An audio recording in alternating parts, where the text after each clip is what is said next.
My mind is preoccupied with past thoughts.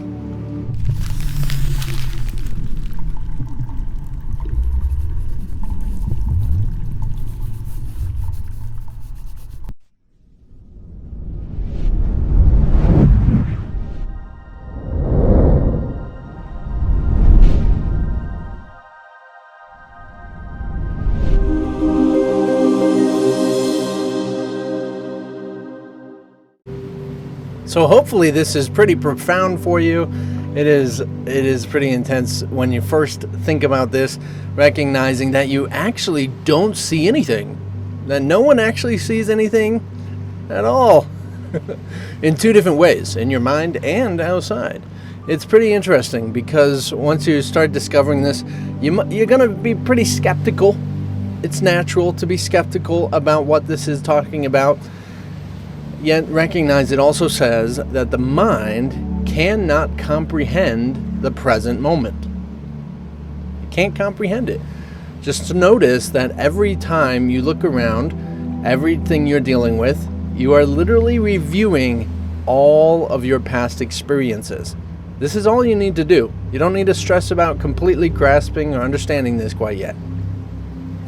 So recognize that you are looking at your past experiences with everything, and that your mind is always reviewing all these past ideas, all these past interpretations, all these past judgments, all these ideas, everything. And it literally is filtering and through all of this experience, everything you're looking at. So as you're doing the lesson, you're practicing, you're looking about whatever you fall on, this light. I am obsessed with all the past, with this light. I am preoccupied with all past thoughts in this. Not only are you saying it, try to recognize what are the past thoughts that you are reviewing.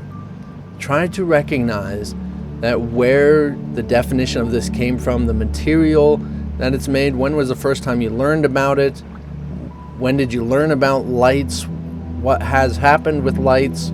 And just recognize that whatever it is you're looking at, all of these things come up.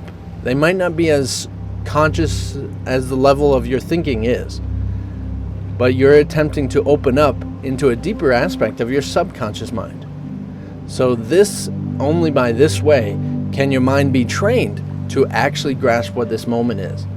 Often people talk about what this moment is in this present, and they're like, oh, but this present comes and then this present goes, and this present comes and this present goes. And again, it's just, the future becomes the present, becomes the past. The future becomes the present, becomes the past. And this is the association to time. So the mind is attempting to grasp what the present moment is, but it also does not recognize that the present moment is essentially the essence of eternity. And that when forever being the idea is in play, it is association to time. So eternity is definitely in the depth of what this moment is, but you can't grasp that if you're obsessed with time. Time is making eternity into something it's not. Okay? So it's pretty intense, but just simply observe, look around, and recognize and take the time to really put into the practice of the occupation in which your mind is associating everything it looks on to the past.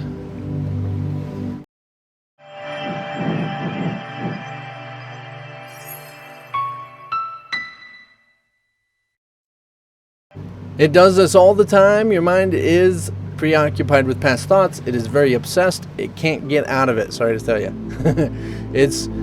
It is what the mind is designed to be. It is the development of time. So this ego personality is the only way to experience, say, this reality like this.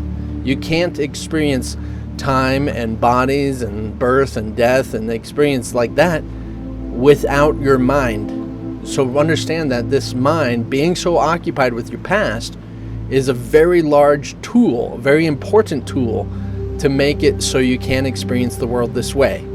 You'll see after death, the experience of your reality is as transcendent and arbitrary in our perspective here to say what the definitions of, say, forever is. Eternity is far more expansive.